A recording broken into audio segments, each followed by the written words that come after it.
Zdravím pri ďalšom videu. Nachádzame sa v horách nad obcou Lúky pri Púchove a stojí tu drevenica, ktorá je z časti zrekonštruovaná, ako vidíte, novú strechu. Viacej sa o nej dočítate v popise, ktorý ma môžete požiadať. A má vlastne takúto kuchyňu, vedľajšiu izbu, ktorá je teraz ako kôlnička, ide sa dať na pôjď. A z kuchyne sa ešte vchádza do takejto obyvacej izby. Kúri sa tu, voda v chalupe nie je, ale je narazená studňa, ktorá žiaľ má len užitkovú vodu. No dá sa to riešiť napríklad obnovením staršieho rezervoáru, ktorý živil 3 chalupy. Zrekonštruovaný nie len strecha, ale celý krov. Je to takto otvorené, aby si nový majiteľ mohol dokončiť podľa svojich predstav. No a dôležité poznamenať je, že pod drevenicou aj nad drevenicou v jej okolí sa nachádzajú rozsiahle sady, ktoré majú takmer 9 hektárov približne. A patria k ním aj lesy, kde sa dá dohodnúť, koľko tých lesov chcete odkúpiť, či ich teda chcete, alebo iba čiastočne, napríklad kvôli drevu.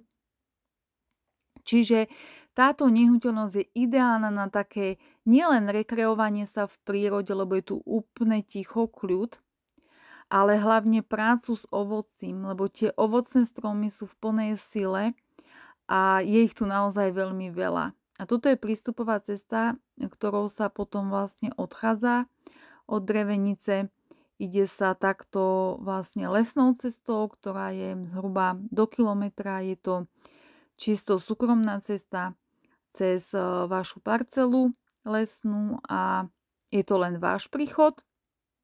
Samozrejme potrebujete tu auto 4x4, pretože treba aj na radie nosiť hore krovinorezy, je to veľmi veľa kosenia, samozrejme zvážanie ovocia a jeho ďalšie opatrenie, to už ako usúdite, uznáte za vhodné.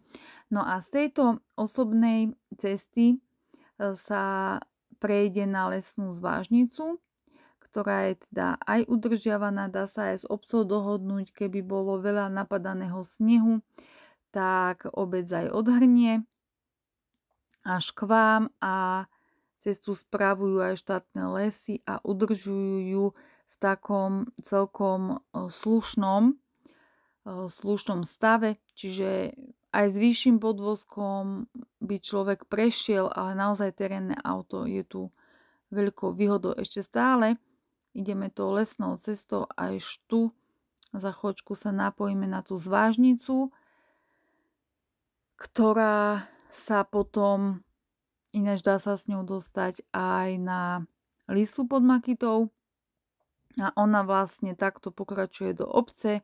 Tam pokračuje ešte kúsoček obecná cesta, takisto vysypaná, udržiavaná. Takže pre viac informácií v popise a kontaktujte ma na mojom telefónnom čísle kvôli obhliadke. Dovidenia.